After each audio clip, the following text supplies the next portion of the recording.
Assalamualaikum warahmatullahi wabarakatuh. Kami dari kelompok 2 ingin mempresentasikan tentang akuntansi perguruan tinggi yang dibuat oleh Amalia Jilbia Balgis, Ananda Fatimah, Dinda Alifiani, Nindi Syafira, dan Taufik Rahman.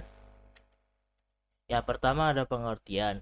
Akuntansi perguruan tinggi adalah proses mengidentifikasi, pencatatan, pengklasifikasian, pelaporan peristiwa ekonomi yang bersifat keuangan pada perguruan tinggi, yang diharapkan dapat berguna dalam pengambilan keputusan ekonomis dan penginterpretasian terhadapnya.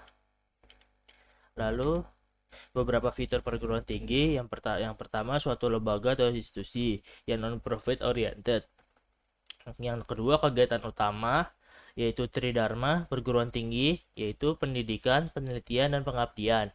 Di Indonesia yang paling dominan yaitu pendidikan. Terus yang ketiga ada atmosfer atau suasana, yaitu akademik.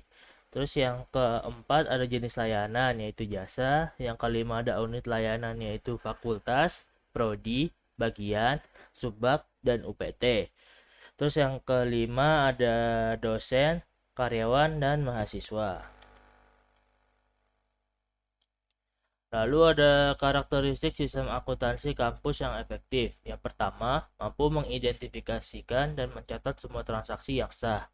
Lalu yang kedua, waktu dan rinci transaksi tergambarkan dengan tepat. Yang ketiga, menyajikan laporan dan detail transaksi semestinya. Yang keempat, memiliki standar dalam pencatatan transaksi setiap periode. Lalu ada mekanisme debit kredit. Akuntansi dikenal juga sebagai pembukuan berpasangan atau double entry setiap transaksi. Pasti melibatkan paling tidak dua akun, yang satu sebagai debit, yang lainnya sebagai kredit. Contohnya seperti aset, jika bertambah di debit berkurang di kredit, dan seterusnya. Perbandingan lembaga bisnis dan non-bisnis bisa dilihat di tabel berikut.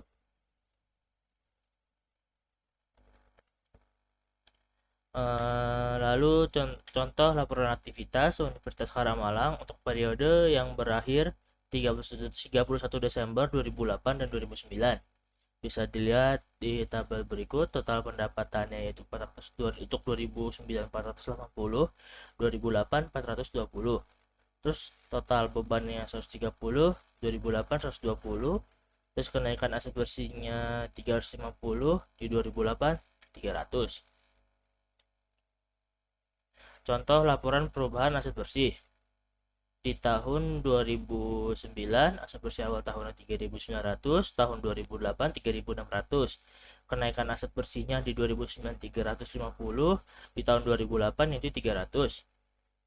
Di tahun 2009 aset bersih akhir tahunnya 4.250, di tahun 2008 3.900.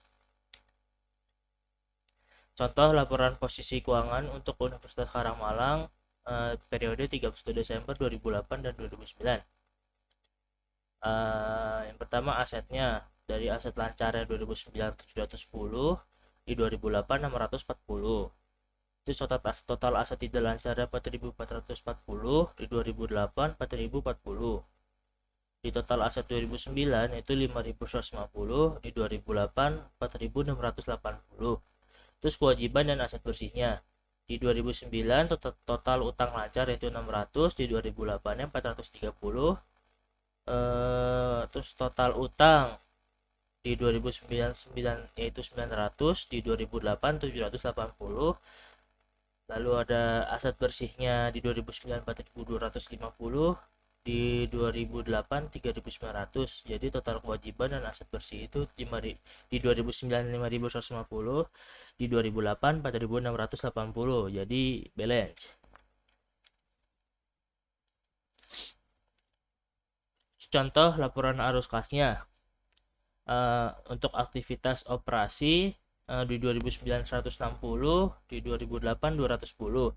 Untuk aktivitas investasi di 2009 itu 10, di 2008 minus 20. Di aktivitas pembiayaan yaitu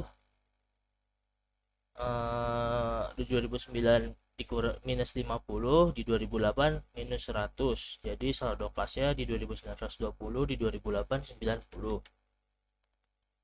Lalu ada penjurnalan. Pada esensinya sama, penjurnalan pada organisasi bisnis dan penjurnalan pada organisasi nirlaba, yakni suatu transaksi akan melibatkan paling tidak dua akun. Ada terminologi yang berbeda, yaitu pada bisnis menggunakan istilah modal, pada organisasi nirlaba menggunakan aktivitas aktiva bersih.